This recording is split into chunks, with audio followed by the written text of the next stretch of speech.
तो hello and welcome guys, मैं सगानी आपका हमारे चैनल सिप्पा इन्वेस्टमेंट्स पे हाजिर स्वागत करता हूँ। ठीक है, जो आज का हमारा वीडियो है वो होने वाला है बेसिकली जो हमारी सीरीज चल रही थी वॉरेन बफेट के लेटर की, उसी का एक वीडियो होने वाला है, उसी का एक पार्ट होने वाला है। और ये होने वाला है 1981 के लेटर का। जी हाँ, हमने इस बार यानी इस वीडियो से हमने 1981 का लेटर चालू कर दिया है और ये होने वाला है 1981 के लेटर का पार्ट 1 होने वाला है।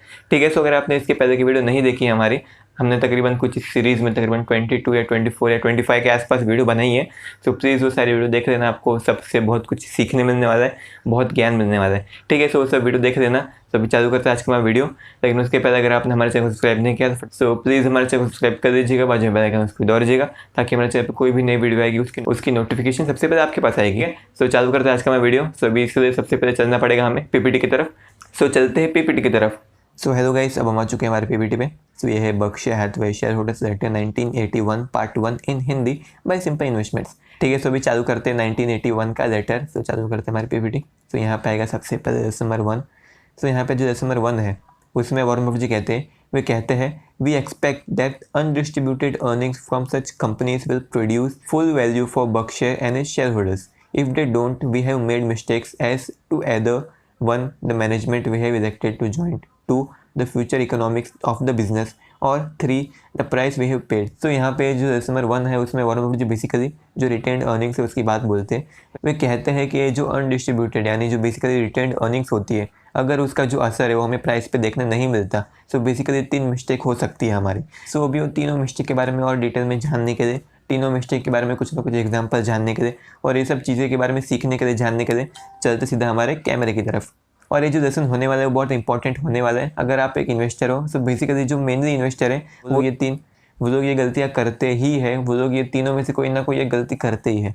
सो प्लीज़ आपको ये वाला लेसन पूरा देखना ही पड़ेगा। और इसके बाद वाला जो लेसन है वो भी थोड़ा इंपॉर्टेंट होने वाला है, लेकिन ये बहुत ज़्यादा इंपॉर्टेंट है, ये वाला आपको देखना ही पड़ेगा। सो ये जो लेसन नंबर 1 है उसमें वॉरेन बफेट जी कहते हैं कि हम उम्मीद तो करते हैं कि जिस कंपनी में हमने इन्वेस्ट किया है वो कंपनी जितने भी अर्निंग्स रिटेन करती है, यानी ऐसे पैसे जो कंपनी ने कमाए लेकिन अपने मालिक को नहीं दिए, यानी समझिए मैं कंपनी हूँ, मैंने 100 रुपये कमाए। ठीक है, तो अभी 100 रुपये में से मैंने सिर्फ 20 रुपया डिविडेंड दिया अपने शेयर होल्डर्स को और बाकी का 80 रुपया अपने पास रखा बाकी के यूज़ के लिए या फिर बेसिकली एक्सपेंशन के लिए। सो ये जो मैंने 80 रुपया अपने पास रखा उसको हम बोलते हैं रिटेन्ड अर्निंग्स या फिर अनडिस्ट्रीब्यूटेड अर्निंग्स। ठीक है, सो वॉरेन बफेट यही कहते हैं कि हम उम्मीद करते हैं कि हम जितने भी कंपनी में इन्वेस्टमेंट करते हैं वो कंपनी जो भी पैसा अपने पास रखते हैं, यानी उसकी जितनी भी रिटेन्ड अर्निंग्स है वो उस रिटेन्ड अर्निंग्स को रियल वैल्यू में चेंज कर सके। यानी बेसिकली समझ जाइए, मैंने 80 रुपये अपने पास जो अर्निंग्स है उसको रिटेन करके रखा। सो बेसिकली जितने भी हमारे शेयर होल्डर्स हैं या फिर बेसिकली जितने भी हमारे मालिक हैं उन सबको तकरीबन 80 रुपया जितना फ़ायदा होना चाहिए या फिर उससे ज़्यादा फ़ायदा होना चाहिए। सो बेसिकली जो 80 रुपया वो उसकी जो शेयर होल्डर्स हैं उनको किसी और रूप में फ़ायदा होगा, जैसे बेसिकली शेयर का प्राइस बढ़ सकता है या फिर बुक वैल्यू बढ़ सकती है या फिर बेसिकली कंपनी का ग्रोथ बढ़ सकता है, कंपनी का एक्सपेंशन हो सकता है। सो इससे बेसिकली जो शेयर की प्राइस है वो बढ़ सकती है या तो बेसिकली उस कंपनी की जो इंट्रिंसिक वैल्यू है वो बढ़ सकती है। सो वॉरेन बफेट यही कहते हैं कि जो भी कंपनी जिसमें हम इन्वेस्ट करते हैं उसकी जो रिटेन अर्निंग्स है वो अच्छी तरीके से उसकी वैल्यू में ट्रांसफ़र होनी चाहिए, उसकी वैल्यू में चेंज होनी चाहिए।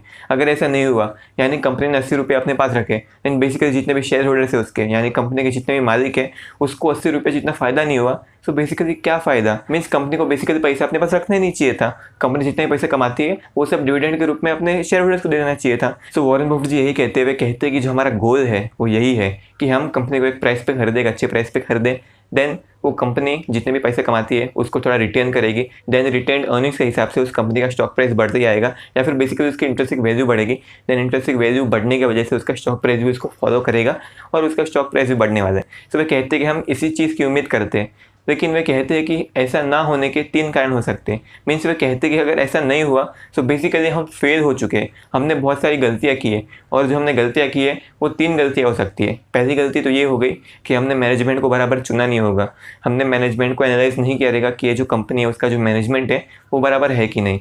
जो दूसरी गलती है वो क्या हो सकती है, दूसरी गलती ये हो सकती है कि बेसिकली जो बिज़नेस है यानी जो कंपनी जो बिज़नेस करती है उसका जो फ्यूचर है, उसकी जो इकोनॉमिक्स है उसको हमने बराबर समझा नहीं होगा। और जो तीसरी गलती है वो क्या हो सकती है, तीसरी गलती ये हो सकती है कि हमने बेसिकली उस बिज़नेस के लिए ज़्यादा प्राइस पे कर दिया होगा।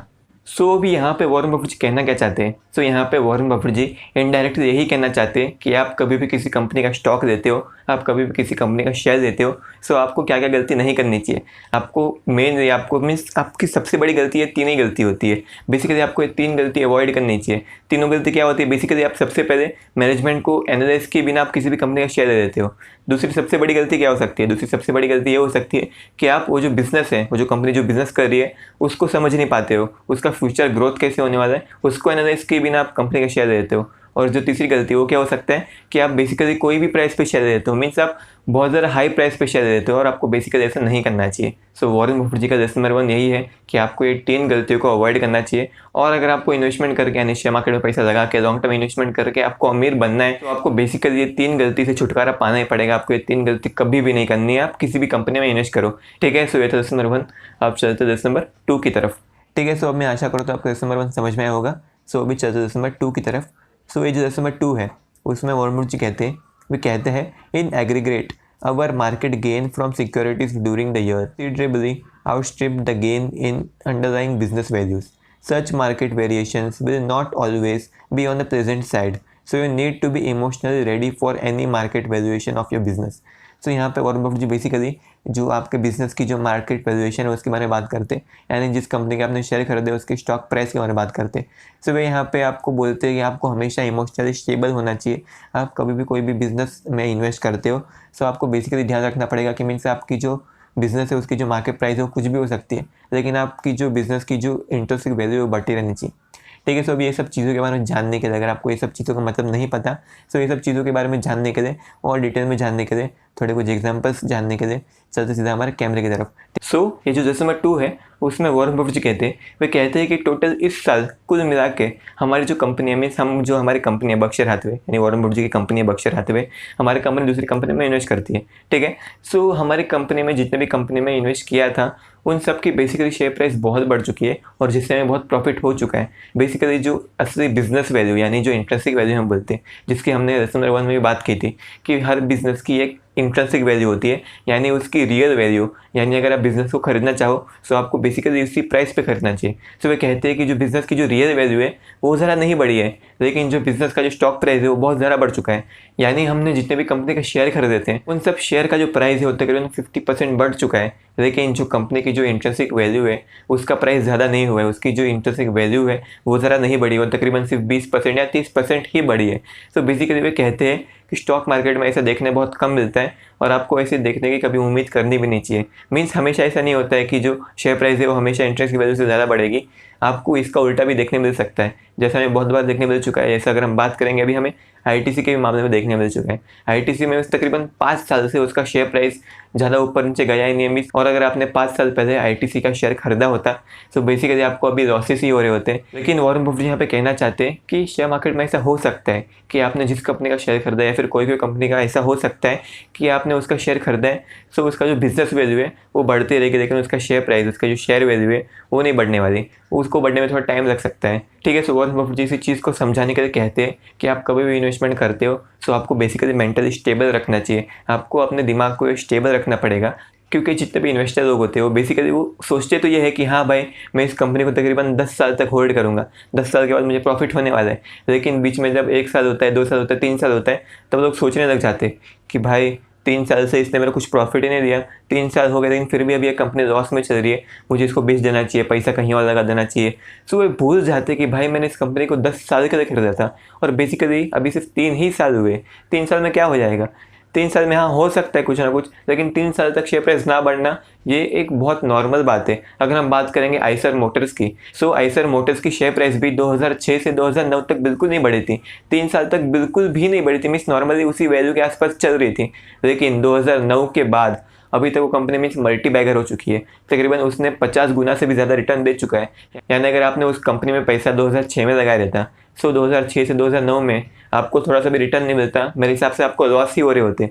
लेकिन 2009 के बाद उस कंपनी का शेयर प्राइस इतना बढ़ा है, मैं कह नहीं सकता, आपका पैसा तकरीबन 50 गुना से भी ज़्यादा हो जाता, ठीक है। सो इसलिए आपको मीन्स आप कभी इन्वेस्टमेंट करते हो सो आपको बेसिकली लॉन्ग टर्म के हिसाब से सोचना चाहिए। आपको उस बिजनेस के बारे में बिजनेस वैल्यू के हिसाब से सोचना चाहिए। आपको ऐसा नहीं सोचना चाहिए कि बिजनेस का स्टॉक प्राइस नहीं बढ़ रहा है। आपको ऐसा सोचना चाहिए कि भाई स्टॉक प्राइस नहीं बढ़ेगा चलेगा, लेकिन जो इसकी बिजनेस वैल्यू है यानी जो बिजनेस प्राइस है वो बढ़ना चाहिए, इंट्रिंसिक वैल्यू है वो बढ़नी चाहिए। अगर वो नहीं बढ़ रही है सो बेसिकली ये खतरे का साइन है। आप उस स्टॉक को निकाल सकते हो मे भी, लेकिन आपको थोड़ा वेट करना पड़ेगा उसके लिए भी।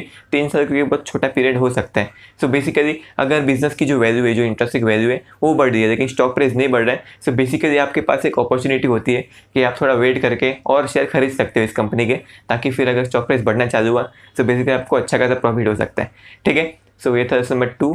अभी चलते लेसन नंबर 3 की तरफ। सो मुझे लगता है कि आपको लेसन नंबर 2 समझ में आया होगा।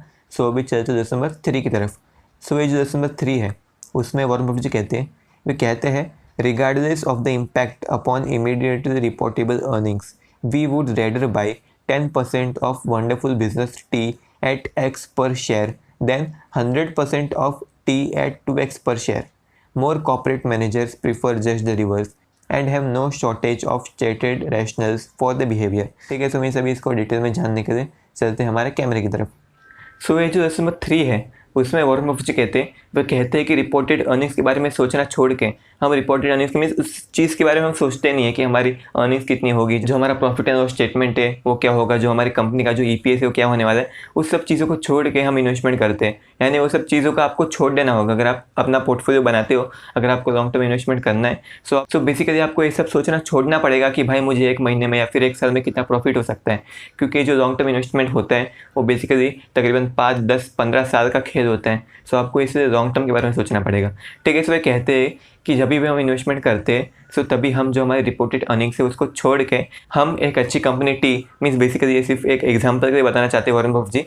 वे कहते हैं कि हम एक अच्छी कंपनी टी उसका 10% शेयर, हम उस कंपनी का 10% शेयर एक X प्राइस पे खरीदना पसंद करेंगे, यानी जो कंपनी उसका नाम टी है बेसिकली और उसका हम कुछ शेयर X दाम पे खरीदना पसंद करेंगे रेदर देन हम उस कंपनी यानी सेम ही कंपनी है टी उसको हम 100% खरीदें लेकिन 2X प्राइस पे यानी डबल प्राइस पे खरीदेंगे।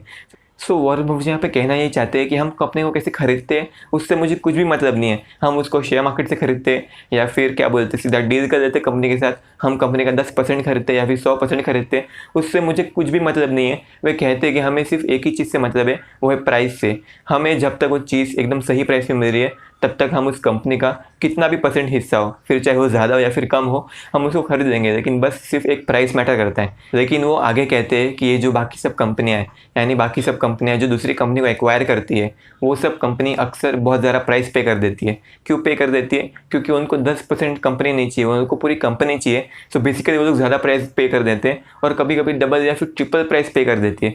जैसे अभी आपने जियो के बारे में सुना होगा, जियो की जो वैल्यूएशन थी वो तकरीबन 4.6 लाख करोड़ थी, यानी इस वैल्यूएशन पे लोगों ने उस कंपनी को खरीदा है बेसिकली। लेकिन अगर कंपनी वो शेयर मार्केट पे होती सो लोगों के पागलपन की वजह से लोग कुछ भी सोचते रहते, सो उसका शेयर प्राइस नीचे भी गिर सकता था, तो तभी उससे भी कम प्राइस पे लोग उसको खरीद सकते थे। सो इसलिए वॉरेन बफेट जी कहते हैं कि आप कभी भी कंपनी में इन्वेस्ट करोगे सो आपको प्राइस पे बहुत ज़्यादा ध्यान देना पड़ेगा। आप किसी भी प्राइस पे नहीं खरीद सकते हो, आपको सिर्फ एक फिक्स प्राइस पे ही उस कंपनी को खरीदना पड़ेगा। अगर आपने उस प्राइस से ज़्यादा प्राइस पे खरीद लिया तो बेसिकली जो रिटेन्ड अर्निंग्स है उससे जो प्रॉफिट होता है यानी उस कंपनी की जो बिजनेस वैल्यू में जो गेन होता है वो आपको कभी उसका मजा नहीं मिलेगा। आपको बेसिकली प्रॉफिट होने के चांसेस बहुत कम हो जाएंगे। ठीक है, सो मीन्स यहाँ पे सिर्फ प्राइस है वो बहुत ज़्यादा मैटर करता है। हाँ, प्राइस के साथ क्वालिटी भी बहुत मैटर करती है, लेकिन जो सबसे मेन चीज़ है मीन्स अगर कंपनी की क्वालिटी अच्छी रहेगी लेकिन अगर आपने उसको गलत प्राइस पे खरीद लिया तो बेसिकली आपको लॉसेस हो सकते हैं। सो इसलिए आपको प्राइस पे बहुत ज़्यादा ध्यान देना ही पड़ेगा।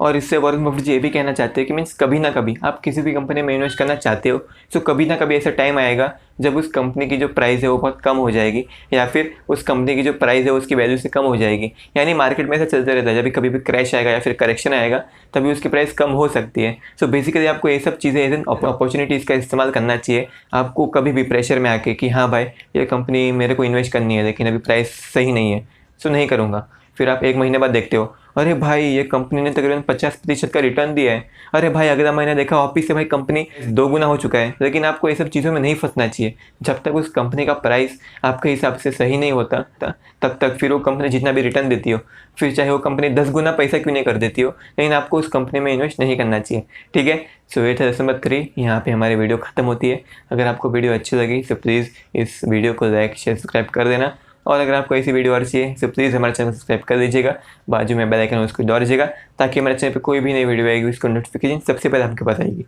ठीक है, so thank you so much इस वीडियो को यहाँ देखने के लिए। Thank you so much. अब हम चलते हैं।